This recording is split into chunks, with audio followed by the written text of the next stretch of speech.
سر الباتع عمل من الأعمال العظيمة جدا اللي بتتقدم في رمضان السنة دي هو مسلسل سر الباتع. ايه سر الباتع وبيتكلم عن ايه؟ العمل ده يا صديقي عبارة عن معالجة درامية لقصة من المجموعة القصصية لحادثة شرف للكاتب يوسف إدريس، وهو بيتكلم عن عصرين مختلفين خالص. العصر الأول هو العصر اللي احنا بنعيشه دلوقتي أو العصر الحالي.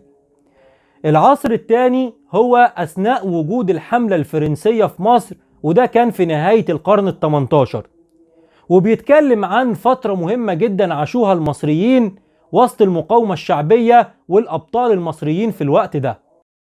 في العمل ده يا صديقي هنشوف أكتر من 60 نجم ونجمة، هنشوفهم بيمثلوا في عمل سر الباتع. ممكن أصلا ما تشوفش التجمع النجوم الكبير ده في أي عمل درامي تاني حتى لو في رمضان السنة دي نفسه.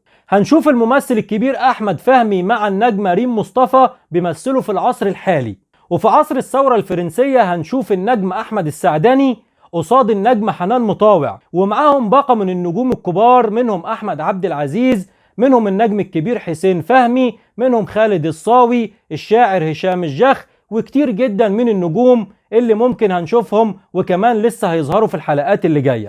ونيجي بقى للحتة المهمة جدا اللي كلنا داخلين نسمع علشان خاطرها الفيديو ده، وهي مواعيد عرض المسلسل سر الباتع على كل القنوات. هنشوف مع بعض دلوقتي. هيتعرض على قناة الحياة الساعة 12 صباحا والساعة 8 صباحا، وهيتعرض كمان على قناة أون في تمام الساعة 7:30 مساء و6:15 صباحا و11:15 دقيقة صباحا.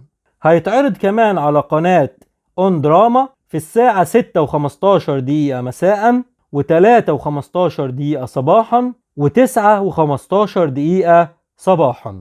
ما تنساش طبعا يا صديقي لو عجبك الفيديو لازم تدعمنا بلايك وسبسكرايب للقناة علشان يوصلك كل جديد.